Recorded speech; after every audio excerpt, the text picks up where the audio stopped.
You're not vertical. You're not up and down today. I'm actually not going to make any of you dizzy this morning, so that's... All right, let's see what's going on here.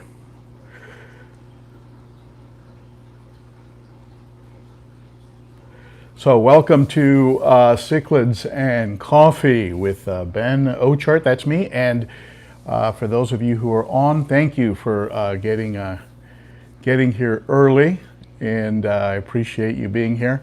Ellen, hello Ellen. And Patrice, what was that last name there? Let me see, I'm gonna poke you in the face. Let's see here, Michael Bryant, hello Michael. And ADSA, hey, good morning to you, my friend. And I'm just streaming this thing up here. Alan Wilson, hello. Hey, Zen Ginger, love that name. Howdy, back to you. We have a lot to do today, so let's go ahead and get rolling here. I'm monitoring on two computers, so bear with me while I set the second one up. And first off, big welcome to all of you, and also a shout out to the mods, to the moderators, if you're there. And our moderators, of course, are Kevin Green and Dennis Rudell, and also a big shout out there to Patrick. Thank you, my friend. Patrick Collier, thank you so much. And also our queen of moderators, Candi Overhuls, who I believe may not be in today because she's experiencing some personal issues with her family, and that need to be addressed. So I think either Dennis or Kevin, if you have a link to Candi's GoFundMe, if you have a link to the GoFundMe for Candi, there's some medical issues that have to be addressed. She's been through several situations. There it is. Thank you so much, Kevin, for posting that. GoFundMe there for Candi. We love you, Candi. We really appreciate all you do for the fish community, and are hoping to see you back soon. I hope your family is getting better. So that being said, some shout outs to some folks from last week. And oh, Candi's here. Hey, Candi. I'm glad you made it. I really didn't think you would be here, and so okay, thank you so much for being here, at least for a bit. And a couple shout outs, Unfiltered Aquarist, and Alan Wilson, and Paul S., and Docker Jade. Thank you so much. And Jerry Martin, thank you so much for last week's super chats. Those are really appreciated. And let's go ahead and get into some of the questions that have come up, and also some of the just we'll work our way towards the drawing. A lot of you are probably here wanting to know who won, and we are going to have a drawing as we go along here. We will go ahead and have a drawing, but let's take up some of the questions first. And thank you for that super chat. And let me scroll this back so I can give you a shout out here. Who was that? Let me see. Jose Fernandez. Hey, Jose, thank you so much. And received my Murphy pin. It looks great. Finally. Now I'm just waiting for Dr. J to tell me that he got his. I had to repackage them. They didn't go through originally, and you heard my rant in the last live stream. So a couple of interesting questions that have come up, and I just wanted to run them by you and see what you think. One that came up at I think this was at the BEN.O.CICHLID Facebook page, was having to do with an empty quarantine tank. And are you drinking coffee? Well, okay. Coffee and cichlids, that's what we're all... If you're not drinking coffee, go get a cup. So if you have a quarantine tank and it's sitting there empty, do you have to have tea works, Candi, tea's great. Do you need to have something in the quarantine tank to keep the system alive. Now, or can you just have a quarantine tank sitting there and then go ahead and put a fish in it when you need to, and will it still be considered cycled? And that was the question. Now some folks chimed in at the BEN.O.CICHLID Facebook group, chimed in that you can leave a cycled aquarium alone for a very long period of time, that beneficial bacteria can live for a very long period of time with no problems at all. And for some reason, that doesn't make a lot of sense to me. I don't know. I'd like to hear what you have to say about that. You know, those of you that are on and watching, to me, it seems like you would need something to feed. You know, that beneficial bacteria has to eat, and you know, it has to eat something. So if you have a quarantine tank, if you have a quarantine tank sitting there, what I've done in the past when I've had an empty one is I've used that technique that some people call ghost feeding, where Jerry, you just brought that up, and you know, every few days, doesn't have to be every day, every few days, I'll throw a couple pellets in there, and you know, put something in there that, for lack of a better term, is going to rot. It's going to create some ammonia, and for the bacteria that it's going to eat that ammonia, and then of course you're going to get the nitrite byproduct of that, and then you're going to go ahead and ultimately have, you know, you're going to have a cycled, you know, a tank that's cycled and that stays cycled. So in my mind, I would ghost feed, or maybe have one fish in there, living in there, doing something. You can also have an instant quarantine tank by moving let's say you have a bubbler, a sponge filter inside of one of your tanks or inside a sump. You can just simply move that over, put it into some of the tank water in a smaller, like a 5 or 10 gallon, and you immediately have a functioning quarantine tank. So you can do that. You can move substrate over. You can move decor. In my case, I moved over some biomedia, some Brightwell cubes that I had in the sump. I just grabbed a handful of those, threw them into a small 10-gallon, and put half tank water and half treated water. So I had like an instant water change, and ended up with a tank that I could put fish into instantly. So I'd like to hear what you have to say. Can you run a quarantine tank, let's say underneath your tank, with nothing in it, without ghost feeding it, without doing anything, and let's say for several months, and then be able to put a fish in there and have that fish be fine? If you've done that and had it happen and had no problems, I'd like to hear about it.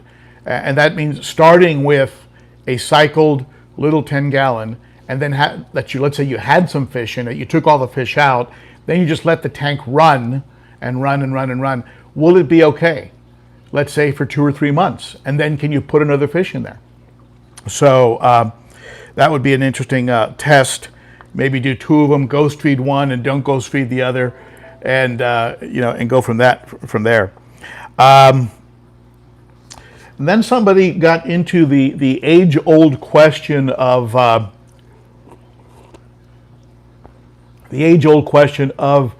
is there ever too much filtration?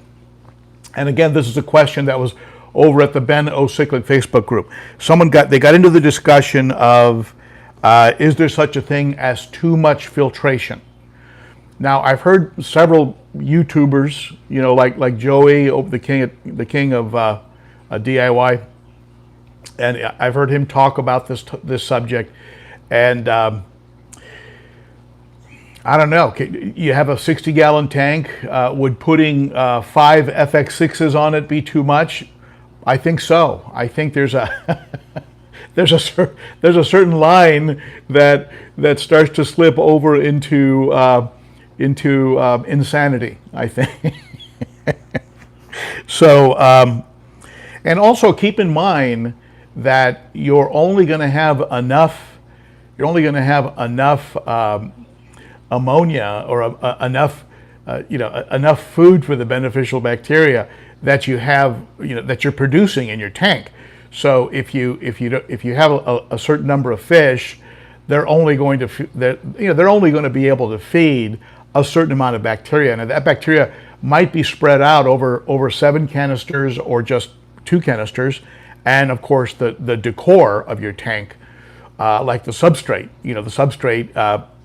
A lot of your beneficial bacteria lives in your substrate, and a lot of it lives on the plants. And in this case, my elite cichlids, artificial plants. There's stuff living on there, and that's handling a lot. And there's also, of course, what lives inside the filters. But I think there's a certain point where I like to stay. The sweet spot that I like to stay in is between 5 and 10 turnovers of the tank. 5 and 10 turnovers. In other words, turn the tank volume over 5 to 10 times an hour. So it's just sort of a guideline that I use. So if you have a 100-gallon tank, if you're turning that water over between 500 and 1,000 gallons an hour, and that water's running through filtration, through sponges and over biological media, I think that turnover rate is good. And so if you do it with several canisters that add up to that amount, that's good. I mean, but if you're going to get 10,000 gallons per hour on a 100-gallon tank, I don't know. I think you're in the realm of overkill, and we also have to look at how much water movement you're creating. All of those outputs. Yes, surface tension breakup for oxygen is good, but you might be pushing around your fish too much. And I do like to push them around a little bit, because I have heard that it can have an impact on aggression and things of this nature, to have some movement that kind of keeps them a little bit occupied. But I don't know if you want to be on a treadmill 24/7. Can you imagine running on a treadmill? You never stop. You're always fighting this current. I don't know. Maybe you end up with very strong fish. So is there too much? Is there such a thing as too much filtration? What do you think? Do you think there's too much filtration is possible? Go ahead and comment. If I don't get to your comment now, I'll get to it. I'll get to it next week. So here's some other questions that came up, and Chris Aragoza. I don't even know if you're here, Chris, but Chris asked about cleaning sand. He had a parasite outbreak. He had a parasite outbreak and wanted to know if what you would do, like he removed all the sand from the tank and wanted to know what to do to make sure that sand was now clean. And Chris, it would seem to me that if you treated the tank and got rid of the parasites with some type of a parasite, medication of some kind, and you were able to rid the tank of the parasites, then I would imagine that your substrate would be fine. I really haven't heard routinely that after parasites people take all of the substrate out of the tank and give it a cleaning and then put it. I haven't heard of people going that extreme on after parasites. And if you're talking about internal parasites, if you're talking about worms that actually show up, on the glass, on the inside of your tank, that's maybe a different issue. But the truth is you can clean aquarium things, and this is going to make some of you cringe a little bit. But you can, in a good size, like a 5-gallon bucket, you can put some water in there, and then put a tablespoon of bleach and just let it sit for 24 hours. And that should pretty much kill everything, everything that's on that gravel. And then, make sure you give it a real good rinse over and over again. And then maybe fill it up again and then put some prime in there. The same way that you would recharge, some of the way you would recharge. Hey, Dr. J, thank you so much. I appreciate it. Hey, you got your pin. Good. I have a sense of relief. So anyway, you can use bleach, and if you're careful with it, and if after you've used it, you give it a good rinse, and then maybe use some prime on whatever you use the bleach. Let it sit for a day or two, and that should be good. It would not harm your fish. If you really want to give that gravel, that substrate, a real extreme cleaning, you can go that route. That would probably do it.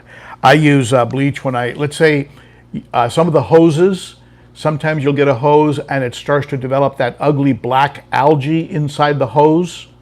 I'll go ahead and run some water and a little bit of bleach in the hose, fold it up so both ends are up high, and just let it sit for a day, and then rinse it out really, really well with water, and maybe even run a little prime through it. The hose is pristine. I've never had anything bad happen from that. So Double T, somebody named Double T, don't know if Double T is here, but what can I feed my cichlids? What can I feed my cichlids so that I can enjoy feeding them more? And it looks like it looked like the sentence ended off, but so I can get them to be a little bit more active. Well, once a week, Double T, I will get some frozen, like frozen shrimp, little frozen shrimp. And, it's little, it's not this big. And I'll thaw it out, and I'll stand over the tank, and I'll hand the fish some of that shrimp. And it's a lot of fun. It's a lot, especially with these big guys that sometimes they can clamp on your finger and hold on, and the speed with which they attack, and one will run off with a shrimp hanging out of his mouth. It looks like a cigar. Another fish will come by and steal it from him, and it gets pretty exciting. So I would suggest something like that. You can go to your local fish store. Very often they'll sell it. They'll sell some of these frozen products that you can thaw out and feed them. So that's what I would suggest. I also use the I believe it's the Omega-1 frozen cichlid cubes. I've talked about those before. Frozen krill, thank you, frozen krill, Denny. And those Omega-1 frozen cubes that are for cichlids that have a little bit of garlic in them, that drives these guys crazy. And it's also been the thing that I've used when I have a finicky eater that will not eat. I'll go ahead and give them that, and that helps a lot. It gets the finicky fish to start eating. So Omega-1 frozen cubes.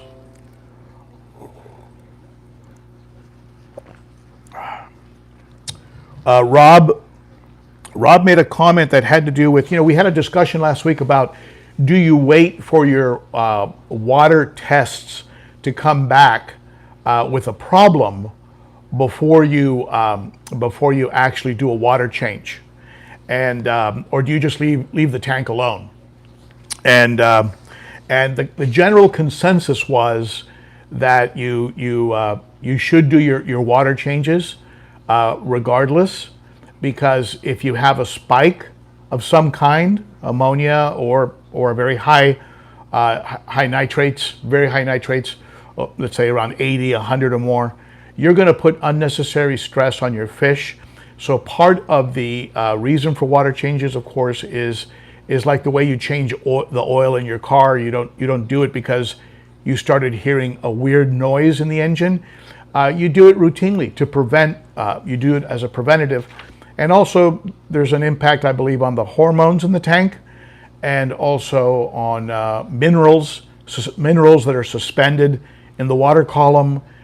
These things all are helped or replenished by doing water changes on a regular basis. And Rob's comment was, water test kits can be wildly inaccurate, so why risk it? So this is a real good point, and I think it's a common frustration that a lot of us have as fish keepers, that even your master test kits, you know, your API master test kits, your strips, your CChem nitrate test kits and nitrite test kits, very often these things will give you a wide range of readings, so you really don't know what you're getting. So and you can't even trust it really. So maybe if you those of you here that are watching, or those who watch this in the replay, if you can comment on a test kit that you've had good experience with, that you feel is relatively accurate, let me know. I'd certainly like to know.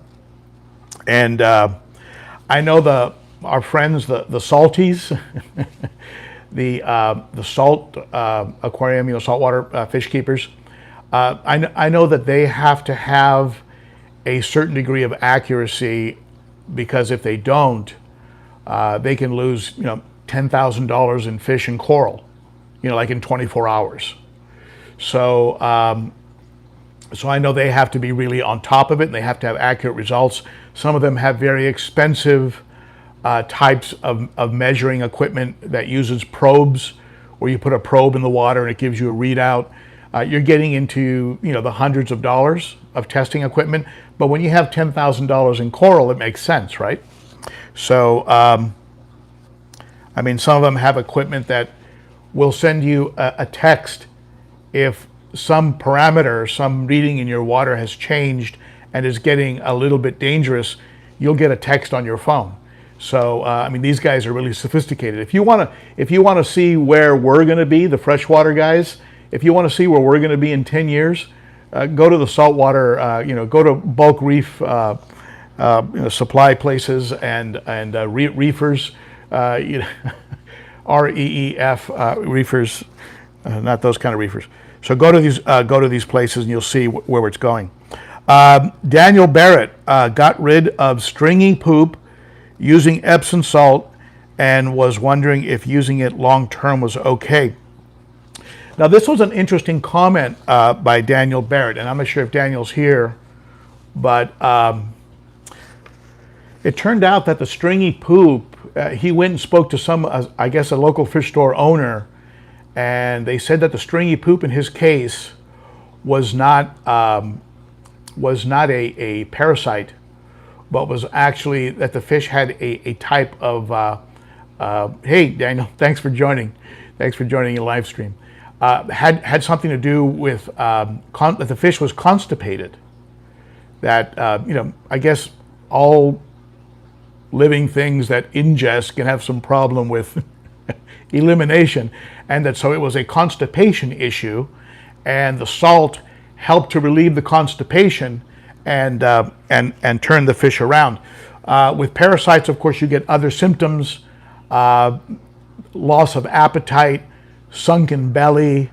You know, so let's say the fish is still eating, there's no sunken belly, but you're getting a stringy poop. That could be constipation. And he says he was able to take care of it with Epsom salt. Now the question is, do you keep using Epsom salt as a ongoing addition to the tank? I personally don't have experience with that.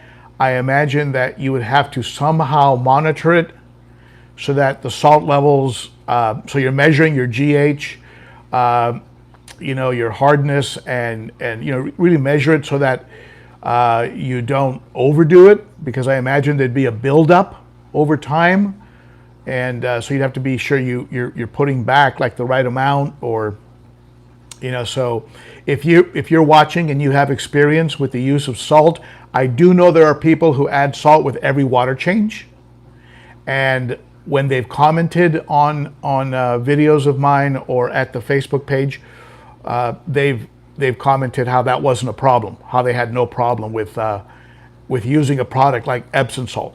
Now, Epsom salt and kosher salt are two acceptable alternatives, and I believe chemically are nearly identical to what you would get if you go buy, let's say, API aquarium salt. The difference is that you would pay a lot less for just using straight Epsom or kosher salt. Both of those are actually okay for the aquarium. There's somebody okay, so we have someone already saying I always use a little bit of salt. So people use it as a preventative, and it's they're doing well with it. They use it over long periods of time for years, and it seems to be okay. So Daniel, I guess the answer is keep on using it, but like anything else, I would increase I'd increase in small amounts, and then if you ever decide to stop using it, don't cold turkey, but stop using it incrementally, so that you phase it in and phase it out, so that you don't create any kind of a shock for your fish. Ruben Oliveros. Let's see here. Ruben Oliveros wanted some help in the identifying of a fish. I'm not sure if Ruben is here, but I get questions like that a lot. Hey, can you help me identify this fish? Can you tell me what fish is this? What fish is that? Sometimes I can guess. You're welcome, Daniel. Sometimes I can guess, but sometimes it's a hybrid, and where everybody's kind of guessing, and it becomes even more confusing, and you wish that you hadn't, and you wish that you hadn't actually, you wish that you hadn't asked the question. But the best advice I can give you on identifying a fish is go to the BEN.O.CICHLID Facebook group page and post a photo. People there are pretty polite and pretty nice, and so even if you think it's something different, than what it turns out to be, they're not going to be brutal or mean and make you feel stupid or like an idiot. They're just going to say, well, that's not really an otter point. That actually looks like, and then they'll give you some names, and then what you can do is you can then Google those names. Thank you, Scissor Sosa. Are you related to Sosa, the baseball player? Thank you, Caesar. So at any rate, yes, you can then, they'll give you some names of what they think it is, and then you can go to some place like forum, Cichlid-forum, and enter it there. Or if you're a member of the American Cichlid Association, you can go to their resource. They have a very extensive resource there that you can use, and you can see if it actually looks like what they're helping you with. Okay, I'm a member of the American Cichlid Association. I think they do good things. They work on projects to help restore the quality of the lakes in Africa. And certain waterways, things like that. So I think they're a good group. So, but anyway, you can go there and check that out. So AV8TOR, Avatar 123. I love these names. I love these names. Francis Arroyo, thank you. Thank you so much, Francis. Avatar 123. I think I might have even talked about this in the last feed, in the last live stream. Ben, how often do you vacuum your substrate? I think I talked about that. I vacuum every time I do a water change. Every time I do a water change, I vacuum. That's just routine. Now, this kind of substrate behind me, which because of the lighting, I'm not sure if you can make it out, but it's crushed coral. It's very big pieces, and those big pieces can hold detritus. If you've ever seen a video of me vacuuming this tank, it can look pristine. And when I stick that, siphon into the substrate, the stuff that pulls up will give you a gag reflex. So these fish are just poop factories. They never stop. And because of this kind of substrate, even with a very powerful high door, you can see it here in the corner. there's a high door power head right there. And it's running the water across the tank to the intakes over here for the overflow tower and the Sun 704B that is behind these plants. So even with that powerful flow, I still get a lot of detritus stuck in the substrate. So every water change. Now, that being said, in the 100, I had taken out the power head. And when I had done the sponge, when I put the sponge I got from Corey over at the Aquarium Co-op, and I got a pre-filter, and I put that onto the Fluval FX6 intake. And at the same time, I took off the a power head that I had on the opposite side. And I noticed that some waste was accumulating on the on the surface of the sand. And that's the complaint that people have about sand as a substrate, because it shows everything. What it does is everything just sort of sits there on top, and so they don't like it because of that. So I put the power head back in, and I'll show this in an upcoming video. I put the power head back on the 100, and game changer. It doesn't matter when I look at that substrate, it is perfectly pristine. So the power head is just pushing. First of all, it keeps the detritus suspended so that ultimately it does get attached to the sponge intake, and it's creating a strong flow towards the intake of the fluval. So so it'll help you to have some circulation going on. It'll help you more with a sand substrate that gets swept very nicely by a power head. These do not get rough gravel or large size gravel, pebbles, or what I have here, which is the shells and crushed coral. They will hold on to detritus for a long time. And so I love sand. I think if I was to redo the tank behind me, I'd probably go with a aragonite like I had in the 135. When I sold the 135, I sold it with the aragonite substrate. I wish I'd pulled it out of the 135 because that was a great substrate, but I was in a hurry to get rid of it. So for space reasons.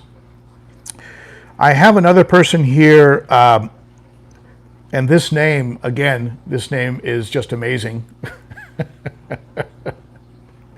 C-Wrong, C-Wrong, aka Satanic Tattooist.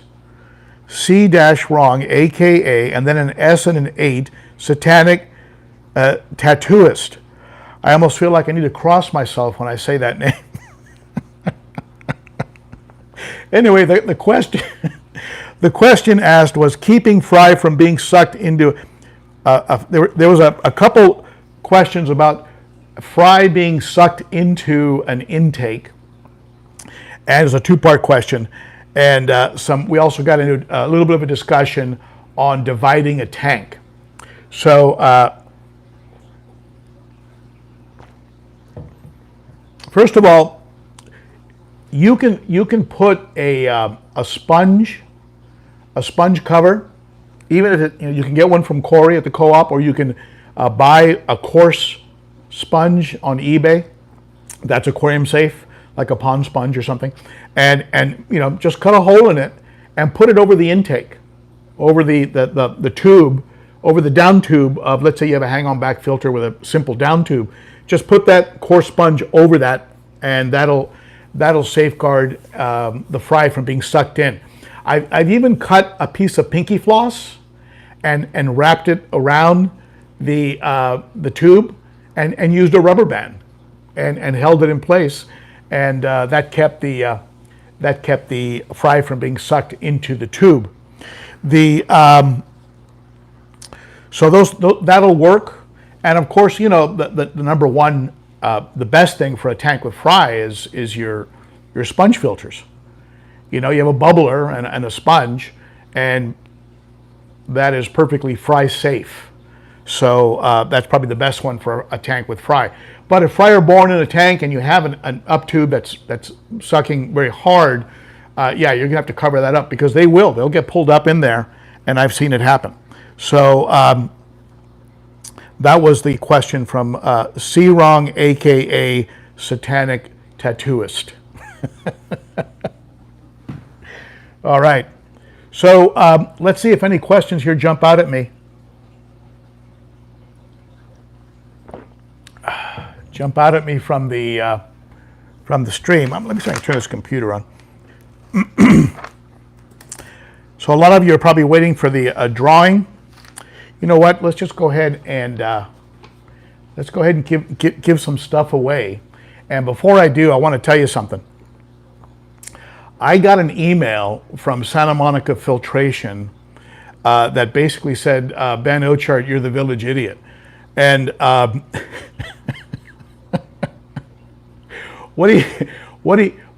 it wasn't worded that way. I mean, they're very kind to me. But what the email basically said was that I was supposed to give away the smaller of the two algae scrubbers, which was like $100 or something.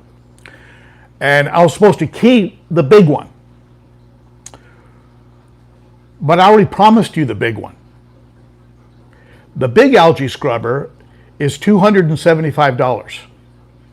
It's a $275 algae scrubber. So for just half a second, I thought, well, will the viewers care if I give away the small one instead? And it didn't sit right with me. You know, it just, that's not okay. If I promised you the larger one because I screwed up, I should give you the larger one. So that's what I'm going to do. I'm going to go ahead and be the village idiot. and I'm going to go ahead and give away the larger one, because that's what I promised you, and you got to deliver what you promised.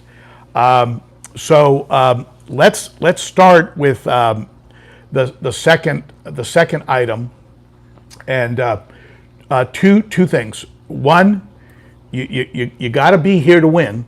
Okay, so you got to be here to win, and because I'm going to ask you to send me an email, and number two, you've got to be in the continental United States, because otherwise the shipping is just nuts, and so we can't really send it outside of the continental U.S. I think that was in the original drawing instructions. So what I did is I did something very old school. This is a hat. I thought about getting one of those computer spinny things with the names, and use that. But you know, a drawing is a drawing. A drawing means that you reach in and you draw. So I figured I would make it a real drawing. And what I have here is just a complete random assortment of names, and I'm going to stir these things around.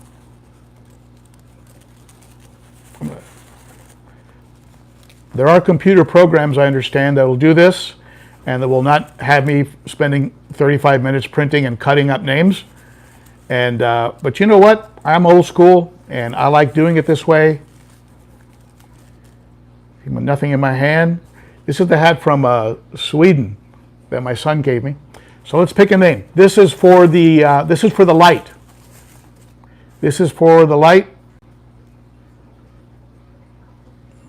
I'll show it to you first. Christopher Martin, are you here? Christopher Martin, if you're here, speak up.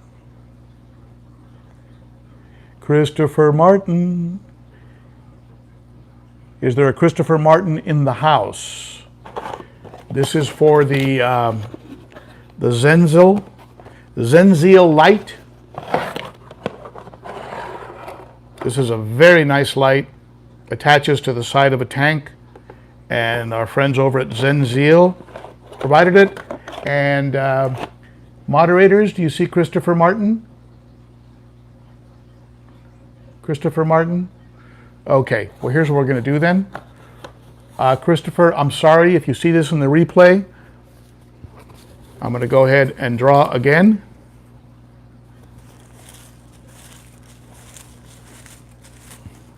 Nothing in my hand.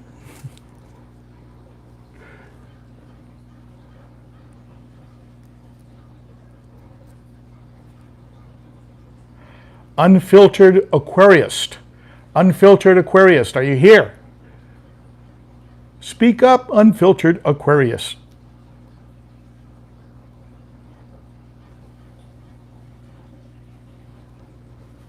Kevin?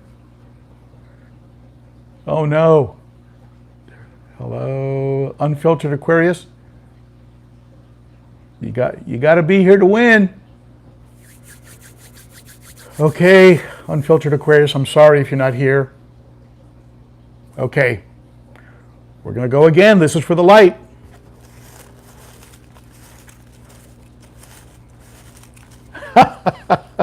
Troy, this might take a while. Oh, good. All right. SGV Cichlids. SGV Cichlids. Are you here? SGV Cichlids. Calling once, twice.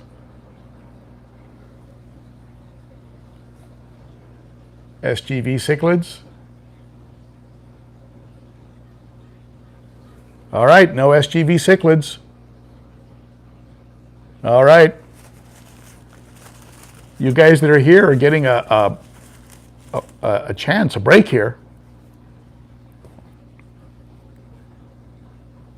Is Alan Wilson in the house? Alan Wilson.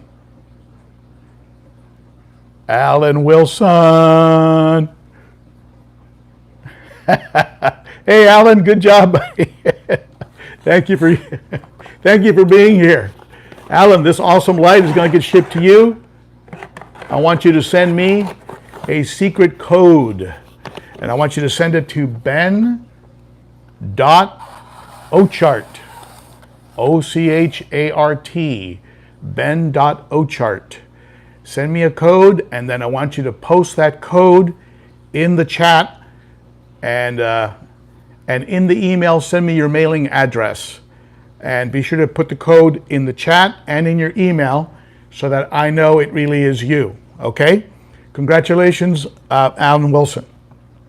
Okay, let's go for the $275 algae scrubber. Why do you want an algae scrubber? Because it creates controlled algae. So if let's say you have algae in your tank and you don't like it, you can put this and it'll keep the algae in here because it'll consume all the nutrients that your algae needs. So it'll be controlled inside this box. And also, algae is nature's natural filter. What does that mean? Algae is, it pulls the nitrates out of the water, it adds oxygen, it takes CO2 out of the water. Okay, so this is so it's a good thing, and so people have been harvesting algae, using algae as a way of helping with filtration. I have two algae scrubbers in the sump behind me, and I have one in the 100. The 100 keeps its nitrates at around 10, between 10 and 20. And that is a very heavily stocked tank with one filter. And so let's give away this algae scrubber from Santa Monica Filtration. And again, the hat.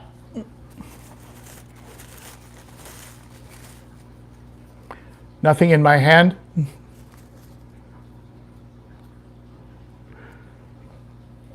Hey, Cichlid Shack in the house. All right. Is Dagul 88, Dagul 88? Are you in the house? Dagul 88.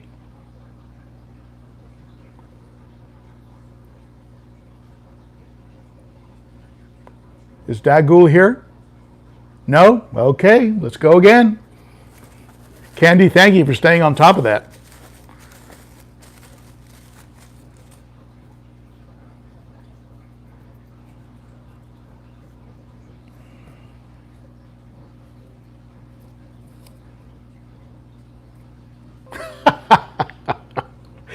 Oh, C Wrong, aka Satanic Tattooist, are you here? Love that name. Are you here? C Wrong.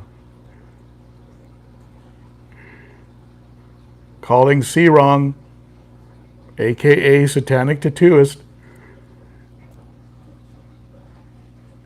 Oh my God. Okay, let's go again.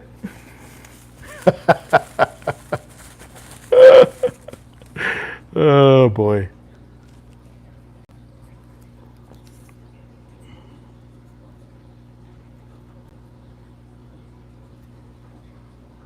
Denny's Aquatics. I don't know, Denny. Do you want a algae scrubber? I know you already had a run-in with some, and I think you didn't want to use them anymore. Do you want it, or do you want me to draw again? I'm going to let you decide if you want that algae scrubber. Go ahead and tell me. If you don't want it, I'll go ahead and draw again. If you want it, it's yours, my friend. Danny, are you there? Oh God, don't tell me Danny left. Danny's Aquatics, I don't see him. Danny, that's you. Dennis Rudell. Dennis Rudell, do you want the algae scrubber?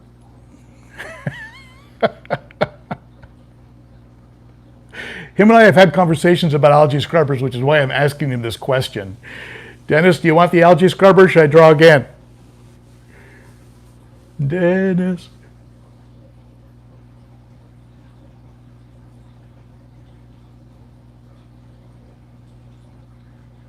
Do you see him? Do you see him, Candi?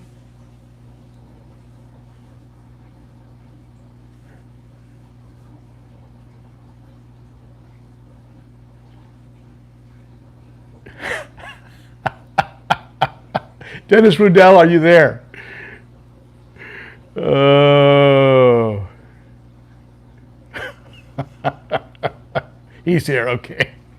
Okay, Dennis, that algae scrubber is yours, buddy. Send me your mailing address, and he's trolling me now. Okay, I get it. Okay, so I'm going to get some. I'm going to get some more stuff. I've got some. I've got a line into Elite Cichlids, the guys that do this.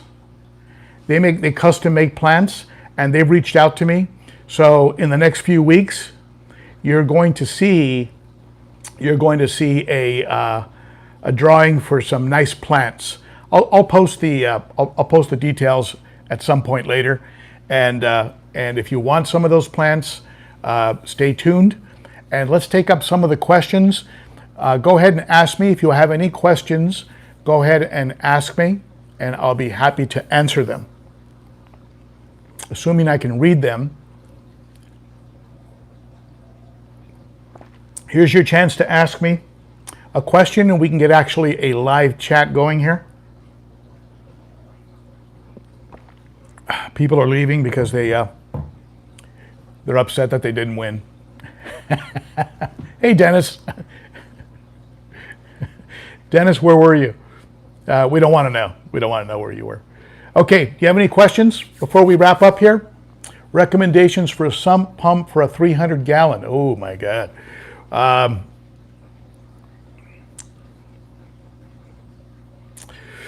Recommendations for a sump pump.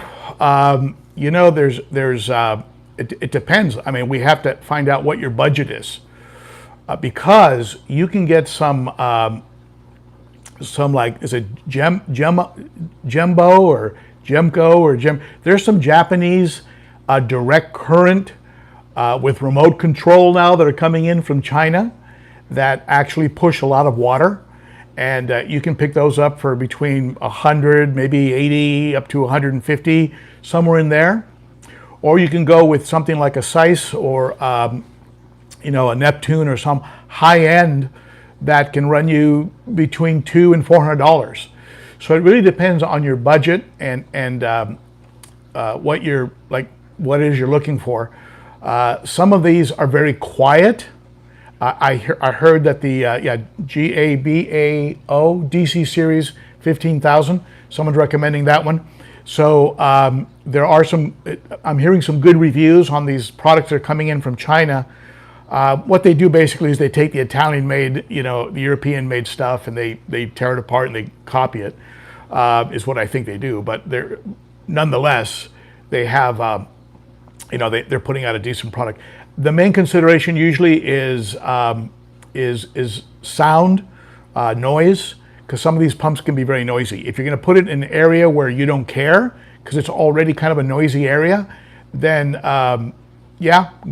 consider some of these Chinese ones. If you want something very, very quiet, consider going with a higher end pump, like a Neptune or a Zeiss or something like that.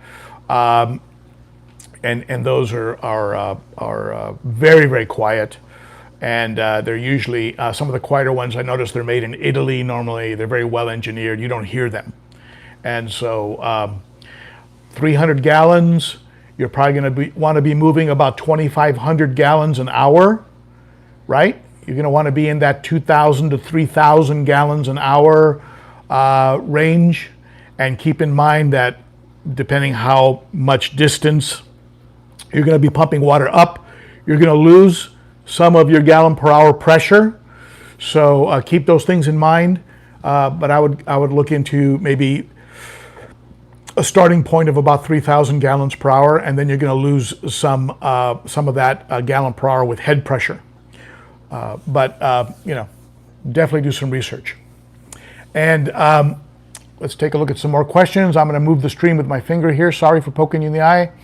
And let's see here.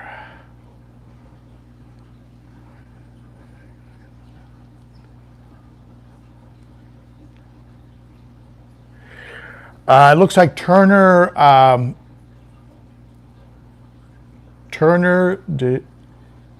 DeShinger accidentally did a 75% water change. A 75% water change shouldn't shock your fish to the point where they actually go into some type of distress. There are folks that routinely do 80%, 75%, 50%. Might be something else going on there. Make sure that you kept your treatment of the water. Your water treatment was correct. Make sure that you added the water, maybe not too rapidly to create maybe a rapid pH shift. Make sure you were temperature matched as close as possible when you're refilling the tank. Now they're not acting right. I would go ahead and maybe start a regimen. Maybe an API general cure wouldn't hurt. Maybe just give it a shot. Give it a couple shots. Make sure you don't have any chemical filtration or carbon in your filters before you start the treatment. But go ahead and put some general cure in there, just in case, just to and see if that brings them back up to speed. And but a 75% water change should not have created a shock for your fish. That should not have happened unless water treatment, water temperature, things of this nature were not right. Thank you, Alan, for that. Be sure I get your mailing address, and Dennis, be sure you send me your mailing address for the items that you won. Let's see here. What else? I hope that answered your question. Let's go back. Poke you in the eye again.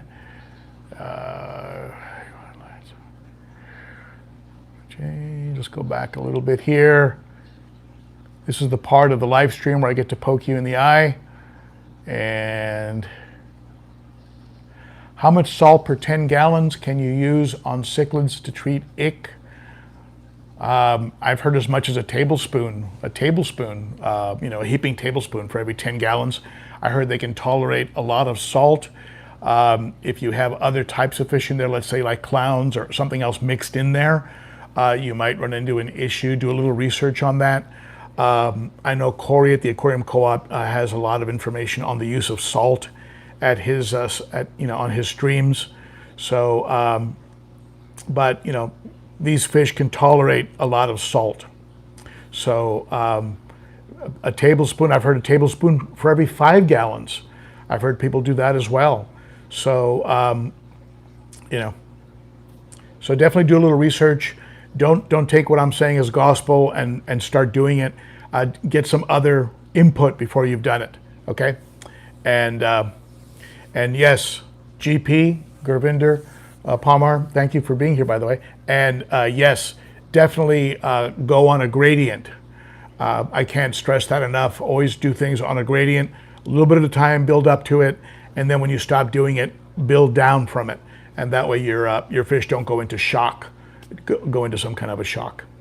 Okay, any other questions? Go ahead and pop them up there before we wrap up. Congratulations to the winners. Please be sure to visit the GoFundMe site that was posted. If one of you, Dennis or Kevin, can post the GoFundMe site for to help Candi out with some issues that have come up medically in her family. Candi, prayers and good thoughts your way, and thank you for your help.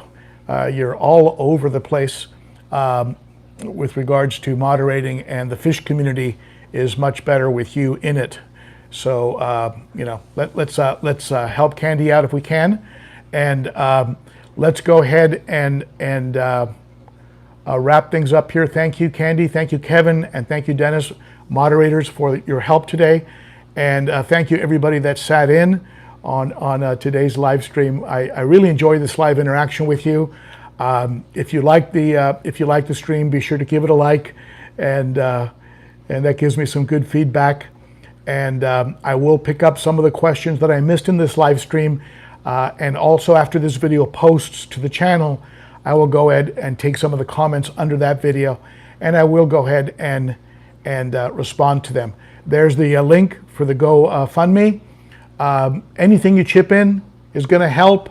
And sometimes life blindsides us, and sometimes bad things happen to good people. We know that. So I love how this community will rally and help each other out. GP, thank you so much. I appreciate that. For those of you who super chatted today, thank you so much for that. I will give you a shout out in the next live stream. I'm going to try and do these every Saturday. Okay. Thank you, everybody. You're the best. You rock. I really appreciate your support of the channel. That's it for me. Bye-bye.